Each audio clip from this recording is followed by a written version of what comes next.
Thank you. I'm going to basically be reading. First of all, I want to say that I wrote my reflection before the inauguration, so it's not about the inauguration, but I found it very moving. And I loved our little girl from LA, and you know, her mother was an LAUSD teacher. I wish she'd gone to LAUSD, but she didn't, so I can't claim that one. But I thought it was a great event. Now, I'm going to call this reflection part 2, because it's an update on the reflection I did in the spring when the coronavirus was new to us. And just put that this new to us, and we were all trying to wrestle with what it would mean. I pulled up my old reflection and found I was overly optimistic on some things. Some have worked out, and some have come out. Things have come out of left field. I will say immediately, I still feel incredibly privileged to be living through this in my ivory tower.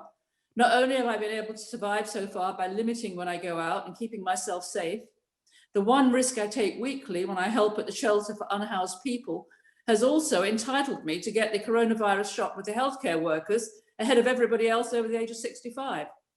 So I did that a few days ago. Assuming the shots work, it'll mean that my personal risk is moving into the rearview mirror. I started my former reflection with the hope that a new appreciation for the great need for universal healthcare would bring out more political moves to improve the public health. This, of course, was before the Democrats were elected. Sadly, I didn't really see that happening. Of course, the Democratic incumbent will be able to double down on Obamacare, but I don't discern any great moves in that direction by the general public. In fact, all I hear now is anger that the vaccines weren't ready yesterday. And actually, my experience was excellent. We lined up in a park. We were processed in good time. Even the 15-minute wait afterwards was fun. We all sat around in benches and talked to each other from 6 feet apart. I think, to be honest, a lot of people are tired of seeing people having needles put in their arms and watching exhausted doctors from the latest hotspot. Meanwhile, a significant minority, fear little change when this is over. That's what I meant there, actually.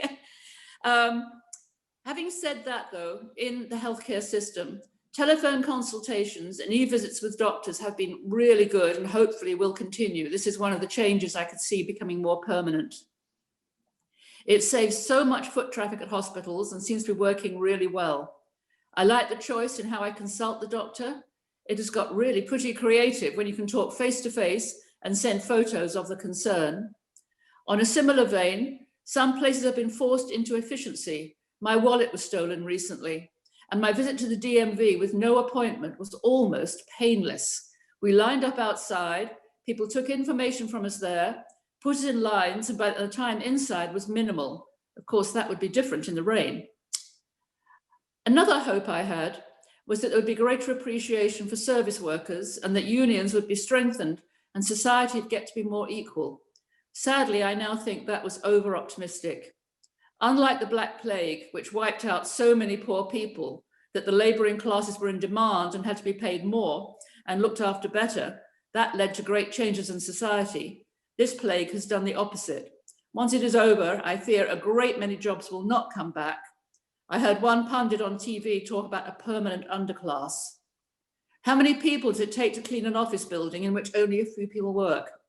How many people will work in a cafeteria where the daily staff is down from thousands to a few hundred? Who will run shops in areas that used to be full of office workers and now have none?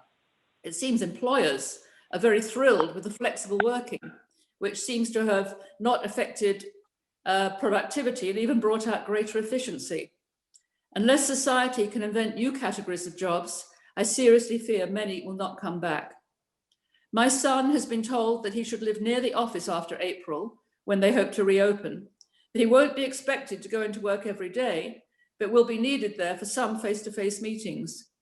Meanwhile, as I observed when he stayed with me for a few weeks recently, sits up in bed in the morning, turns on the laptop, does his first meetings horizontally, gets up mid-morning and even lunchtime, just like being a student again.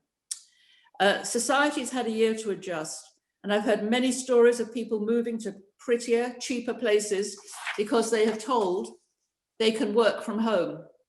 Similarly, how much public transportation will be needed How many hotels when people are less likely to travel for business? There are some good things about this, of course. It means less transport, less reliance on fossil fuels, a cleaner environment, and a more sane life. For those who can work from home, it will take an amazing raise in their quality of life. And I imagine a lot more energy will be put into local communities when people are not spending hours every day commuting and have the time to get involved locally. However, it is also very isolating, and the camaraderie of the workplace and the friendships you make there have been important. This brings me to communication. I'm calling this the good, the bad, and the ugly. Zoom and FaceTime are good. I'm in close touch with people I've known for many years. Friends across the country are watching the same television program at the same time and discussing it by Zoom.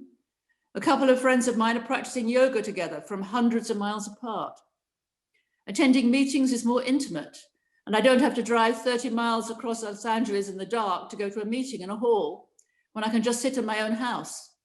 I was in one recently with Adam Schiff, and it was good to see him close up and have friends of mine asking him questions, everything face to face. It was just great. I have found myself attending more meetings as a result, but what we lack in this is the personal touch. With regard to ICUJP, it has been great to have speakers and participants from all around the world. But once this is over, I hope will be times to meet in person, the opportunity for side conversations one-on-one, and the nuances and just seeing people make it more real, not to mention having coffee and just being sociable. I miss that. Facebook, in my experience, has come out okay too. You choose your groups and friends, and it's largely a safe space. Being one of those ecosystems where everybody has the same politics, my friends' posts have given me a lot of new ideas to explore. However, just one of my friends, Facebook friends, a woman I used to work with, has gone over to the dark side. And it's been very interesting. I blocked her because her posts were upsetting me so much, but I can access her to see what the other side is saying. Just to give you an example of how the polarization is so strong. The other day, there was a post on my feed, a lovely little kind of picture of the Wizard of Oz. And the characters in the Wizard of Oz, it would say, who would think that a Catholic, a Jew, a Black woman, and was it kind of a shelter dog would be going to the White House? It was really nice. On her page was a very similar picture, not the Wizard of Oz in that case, it's much darker, picture of our president and our vice president saying, this interracial marriage is going to fuck the world. I mean, just such a shock seeing it. And I might add, just anecdotally, this woman is Latina from a family, first generation American, married to a white man. So go figure. Anyway, that was but a sideline. Now I come to the ugly. In order to stay abreast of local happenings, I signed on to Nextdoor. What a cesspit of evil. Even though your name is up there, there's a certain amount of anonymity to it. And all you know about the person is the name and the fact that he or she lives next door. It seems to have been taken over by discontented people whose mission is to move California to the right. Recall petitions for Gavin Newsom and the mayor, hatred of the homeless, and complaints about the area has gone down. The crime rate has gone up, property values are threatened. I skim read because it's a barometer for what is going on. And this brings me to my next concern here. Biden won the presidential, but the results in the Senate, House, and state houses were not so progressive. And the recent turmoil in the Capitol underlines the fact that there seems to be a very ugly move to the right, despite Biden winning. And that is what I see on Nextdoor. I totally understand one's frustration if self-employed and suddenly your